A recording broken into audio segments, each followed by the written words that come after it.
Dark clouds drifted slowly across the sky, and the tall grass on the ground swayed restlessly in the wind.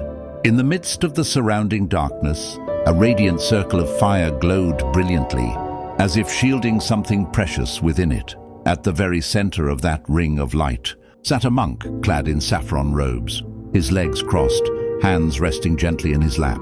His eyes were closed, his posture unmoving and his breathing calm. Though his body was still, his mind was fully awake, anchored in deep meditation. Beyond the circle stood fearsome demons. Their eyes burned red with malice. In their hands they wielded cruel weapons, axes, maces, spears and blades forged for destruction. Their voices rumbled like thunder, shaking the earth beneath their feet. "If we cannot break this monk's mind," they snarled, "we will have failed our king." Again and again they charged toward the ring of fire. Each time their weapons struck the glowing barrier, sparks exploded into the air like scattering stars, hurling them backward. No matter how fierce the assault, the circle remained unbroken. The monk did not move. No matter how loud the chaos outside became, within him there was only stillness, like the surface of an undisturbed lake. This monk had once been a soldier. His name was Agasiri.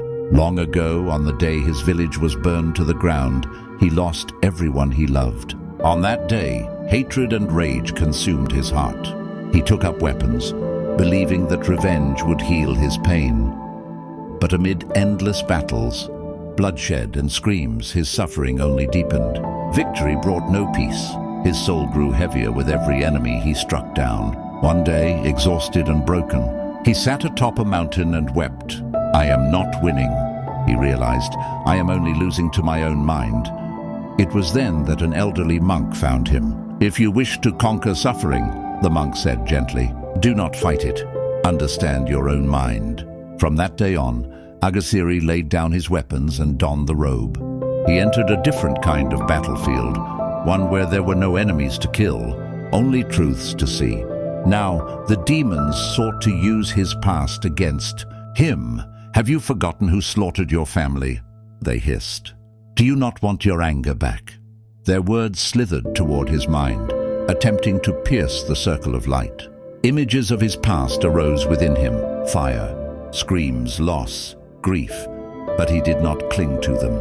"I know what comes," he reflected calmly, "and I know what goes." The circle of fire burned brighter. It was not a spell.